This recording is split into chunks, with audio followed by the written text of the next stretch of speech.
નમસ્કાર. દિવસભરના તાજા સમાચારોમાં તમારું સ્વાગત છે. તમારી સાથે હું છું પિનલગીરી ગોસ્વામી. સમાચારો વિસ્તારથી જાણીએ એ પહેલા મહત્વના સમાચારો ઉપર એક નજર. નમસ્કાર મિત્રો. આજની વિડીયોમાં વાત થશે ગો ફર્સ્ટને મિલકત વેચીને લોન ચૂકવવી પડશે. ત્યારે આગળ વાત થશે બ્લેન્કેટ કબાટમાં ન મૂકી દેતા અંબાલાલ પટેલની મોટી આગાહી સામે આવી છે. ત્યારે આગળ વાત થશે ગૌતમ અદાણી મહાકુંભમાં ભંડારાનું આયોજન કર્યું છે. ત્યારે વાત થશે કોલ્ડ પ્લે કોન્સર્ટ જવાના હોય તો આ ખાસ સમાચાર તમારી માટે છે. ત્યારે વાત થશે ઓવરબ્રિજની ડિઝાઇનને માત્ર સ્ક્રેચ દોરીને રજૂ કરવામાં આવી છે. ત્યારે વાત થશે લુણાવાડામાં મસ્જિદ ઉપરથી 7 લાઉડસ્પીકર ઉતારી લેવામાં આવ્યા છે. ત્યારે વાત થશે નવા પટોળી પરિવારની મિલકત સરકાર હસ્તગત કરશે. ત્યારે વાત થશે ભારત ઇંગ્લેન્ડની T20 મેચને લઈને તડામાર તૈયારીઓ કરવામાં આવી રહી છે. આગળ વાત થશે હવામાન વિભાગની નવી આગાહી સામે આવી છે. ત્યારે વાત થશે બંધનમાંથી મુક્ત થશે અરુણાચલના 20 હાથીઓ. આગળ વાત થશે અમિતાભે પોતાનો એપાર્ટમેન્ટ 83 કરોડમાં વેચીને 52 કરોડનો નફો કર્યો છે.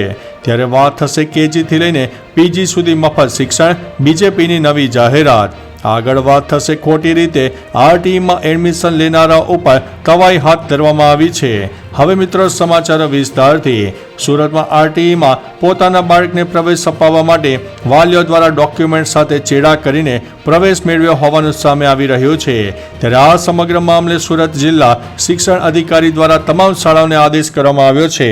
શિક્ષણ અધિકારી દ્વારા કચેરી દ્વારા પરિપત્ર બહાર પાડવામાં આવ્યો છે. તેમાં દરેક શાળાઓને વિદ્યાર્થીઓના નામ દીઠ માહિતી આપીને તમામ સામે ફોજદારી કાર્યવાહી કરવા માટે સૂચના આપવામાં આવી છે.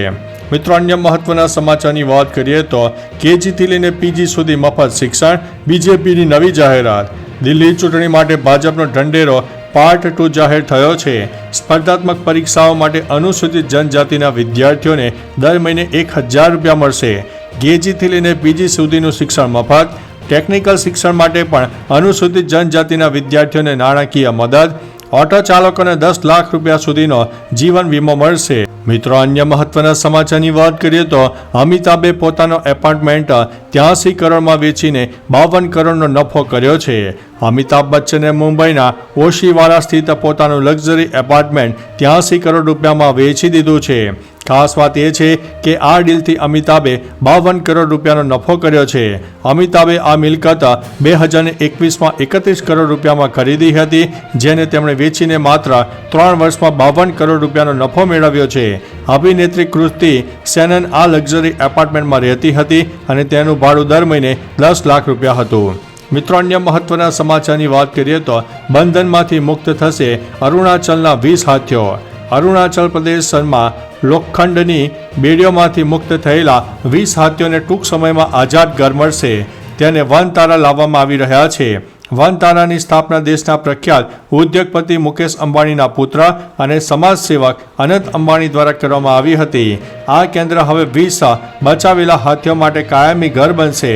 આમાં 10 નર, 8 માદા, 1 ઉપ અને પ્રૌઢ અને 1 બચ્ચાનો પણ સમાવેશ થાય છે. મિત્રો, અન્ય મહત્વના સમાચારની વાત કરીએ તો હવામાન વિભાગની નવી આગાહી.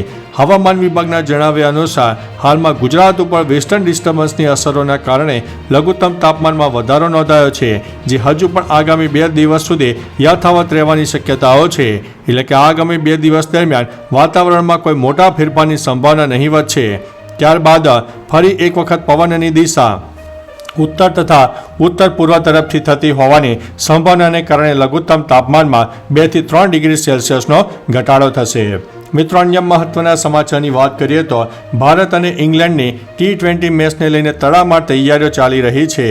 રાજકોટના જામનગર રોડ પર ખંડેરી સ્થિત નિરંજન શાહ સ્ટેડિયમ ખાતે 28મીએ ભારત અને ઇંગ્લેન્ડ વચ્ચે T20 મેચ રમાનાર છે, જેને લઈને સૌરાષ્ટ્ર ક્રિકેટ એસોસિએશન દ્વારા તડામાર તૈયારીઓ કરવામાં આવી રહી છે.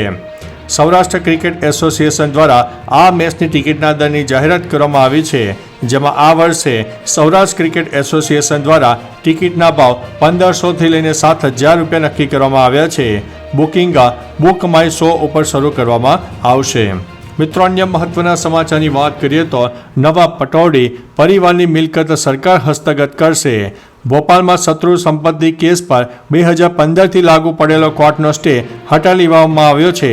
હવે સરકાર નવા પટોળી પરિવારની 15,000 કરોડ રૂપિયાની મિલકતનો કબજો લેશે. હાલમાં સૈફ અલી ખાનની કરોડો રૂપિયાની સંપત્તિ તેના માતા, બહેન અને સંબંધીઓના નામે છે. પટોળી પરિવારે તેની 100 એકરથી વધુની મિલકતનો 80% હિસ્સો વેચી દીધો હતો. પટોળી પરિવાર પાસે ભોપાલથી ચિકલોડ સુધી મિલકતો છે. મિત્રો અન્ય મહત્વના સમાચારની વાત કરીએ તો લુણાવાડામાં મસ્જિદ ઉપરથી 7 લાઉડસ્પીકર ઉતારી લેવામાં આવ્યા છે. વારંવાર નોટિસ છતાં મસ્જિદ પરથી લાઉડસ્પીકર ન ઉતારતા ખાકીએ તવાઈ બોલાય છે. લુણાવાડામાં પોલીસે મહેરુનિસા મસ્જિદ પરથી 1 2 નહીં પરંતુ 7 જેટલા લાઉડસ્પીકર હટાવ્યા છે. આસપાસની હોસ્પિટલ અને શાળાઓની વ્યાપક ફરિયાદ અને સુપ્રીમ કોર્ટના જાહેરનામાનો ભંગ થતો હોવાનું માલુમ પડતા ખાકી હવે એક્શનમાં આવી ગઈ છે. મિત્રો અન્ય મહત્વના સમાચારની વાત કરીએ તો ઓવરબ્રિજની ડિઝાઇન માત્ર સ્ક્રેચ દોરીને રજૂ કરાયા.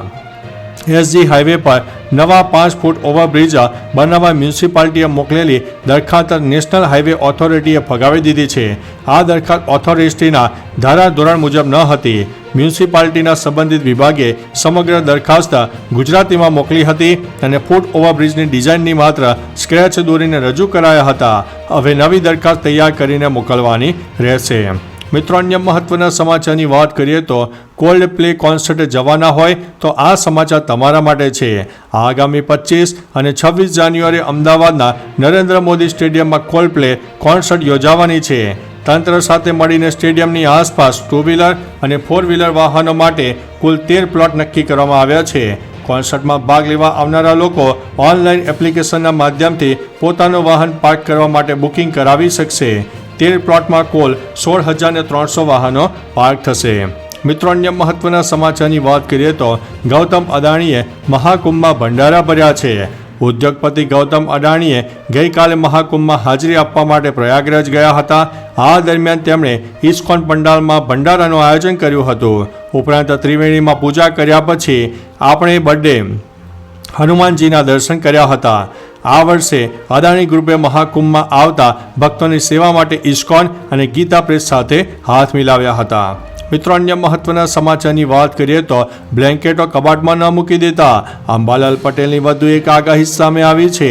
અંબાલાલ પટેલે આગાહી કરી છે કે જાન્યુઆરીના અંતમાં માવઠાની સાથે ઠંડી વધશે. આગાહી મુજબ 24 તારીખ સુધીમાં ગરમી પડશે.